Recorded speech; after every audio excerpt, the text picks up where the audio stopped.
Right, ఒకసారి ప్రస్తుతం present situation ఎలా ఉంది? రిపోర్టర్ నాగరాజ్ అక్కడే ఉన్నారు, సో మాట్లాడదాం. నాగరాజ్, ఏంటి పరిస్థితి? అదుపులోకి వచ్చిందా? పోలీసులు ఏం చెప్తున్నారు కార్యకర్తలకి? సో అందరూ ఇంకా అక్కడే ఉన్నారా? ఏంటి సిచ్యువేషన్ అక్కడ?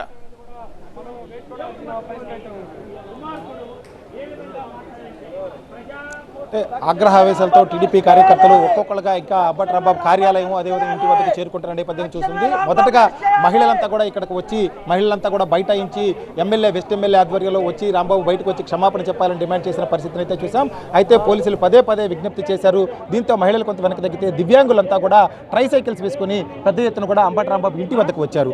ఈ ట్రైసైకిల్స్తో వచ్చిన వాళ్ళంతా కూడా దివ్యాంగులంతా కూడా ఒకటే డిమాండ్ చేస్తూ ఉన్నారు. అంబటి రాంబాబు బయటికి రావాలి, అంబటి రాంబాబు బయటకు వచ్చి క్షమాపణ చెప్పాలి అనేది ఈ ట్రైసైకిల్స్ మీద వచ్చిన అందరు దివ్యాంగులంతా కూడా డిమాండ్ కనిపిస్తా ఉంది. మీరేం డిమాండ్ చేస్తారు? అంబటి రాంబాబు బహిరంగంగా బయటకు వచ్చి ఆ సార్ గారికి క్షమాపణ చెప్పేలాగా మేము ఉద్యమం వివరించాం. దేనికైనా సిద్ధపడతాం. అంబటి రాంబాబు, సత్తెనపల్లిలో నువ్వేమేం చేశావో నీ పత్యాపారాలన్నీ మాకు తెలుసు. నువ్వు నారా చంద్రబాబు నాయుడు గారి కాలి గోటెకి కూడా సరిపోవు. దయచేసి నువ్వు మాత్రం వెంటనే క్షమాపణలు చెప్పబోతే జగన్మోహన్ రెడ్డి గారు మీరు కూడా ఎట్లాంటి బూతులు తిట్టే వాళ్ళని మీరు ఎంకరేజ్ చేయకుండా దయచేసి వాళ్ళని పార్టీలో నుంచి సస్పెండ్ చేయాలని మేము బహిరంగ అంబటి రాంబాబు బహిరంగ క్షమాపణ చెప్పాలని, లేకపోతే ఈ ఉద్యమం మాత్రం ఇలాగే కొనసాగుతుంది. ఇంట్లో నుంచి రాంబాబుని బయటికి రానిచ్చేదే లేదు. అయితే రాంబాబుని ఇంట్లో నుంచి బయటికి రానిచ్చేది లేదు. అంబటి రాంబాబు బయటకు వచ్చి క్షమాపణ చెప్పాలి అనేది కూడా ఒకటే డిమాండ్ కనిపిస్తూ ఉంది. ఉదయం నుంచి కూడా కార్యకర్తలంతా కూడా డిమాండ్ చేస్తున్నంత ఒకటే, అంబటి రాంబాబు సీఎం పట్ల చేసిన వ్యాఖ్యలు చాలా దారుణంగా ఉన్నాయి, చాలా అసభ్యకరమైన పదజాలంతో అంబటి రాంబాబు దూషించాడు కాబట్టి అంబటి రాంబాబు క్షమాపణ చెప్పాలి అనేది ఉదయం నుంచి కార్యకర్తలంతా డిమాండ్ చేస్తున్నారు.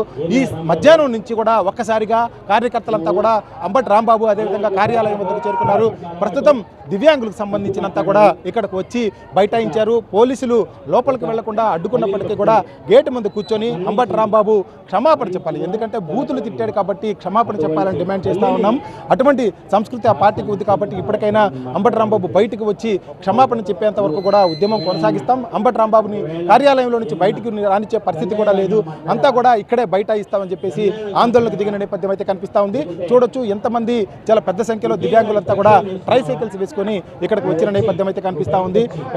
గోనుగుంట కోటేశ్వరరావు ఆధ్వర్యంలో వీళ్ళంతా కూడా దివ్యాంగులకు సంబంధించిన అధ్యక్షుడు గోనుగుంట కోటేశ్వరరావు ఉన్నాడు. గోనుగుంట కోటేశ్వరరావు ఆధ్వర్యంలో వీళ్ళంతా కూడా ఇక్కడికే వచ్చి వీళ్ళంతా డిమాండ్ చేస్తున్న నేపథ్యం అయితే కనిపిస్తూ ఉంది. పోలీసులు పదే ఇక్కడికి వచ్చే కార్యకర్తలందరికీ కూడా విజ్ఞప్తి చేసి వీళ్ళందరినీ ఇక్కడి నుంచి వెళ్ళిపోవాలని చెప్పేసి విజ్ఞప్తి చేస్తున్నప్పటికీ కార్యకర్తలు అయితే ఎవరు కూడా వెనక్కి తగ్గడం లేదు. కార్యకర్తలంతా కూడా వచ్చిన వాళ్ళంతా వివిధ అంటే మొదట మహిళలు వచ్చారు, ఆ తర్వాత ఇప్పుడు దివ్యాంగులు వచ్చారు, కార్యకర్తలు వచ్చారు. వీళ్ళంతా ఒకటే డిమాండ్ చేస్తున్న నేపథ్యం అయితే మనకు కనిపిస్తూ ఉంది. ప్రస్తుతం అయితే అంబటి రాంబాబు కార్యాలయంలో ఉన్నాడు. కార్యాలయంలో ఉన్న అంబటి రాంబాబు ఇంట్లోకి వెళ్లకుండా పోలీసులు మొత్తం కూడా బయట మనం ఎంతమంది ఉన్నారో కూడా చూస్తూ ఉన్నాం. వీళ్ళంతా కూడా గోనుగుంట కోటేశ్వరరావు ఇప్పుడు ఇక్కడ మైక్ కూడా తీసుకొని వచ్చి అంబటి రాంబాబు డిమాండ్ చేస్తున్నారు నేపథ్యం అయితే కనిపిస్తూ ఉంది. ఒక్కసారిగా వీళ్ళంతా కూడా క్షమాపణ చెప్పాలి అనే నేపథ్యం అయితే కనిపిస్తూ ఉంది.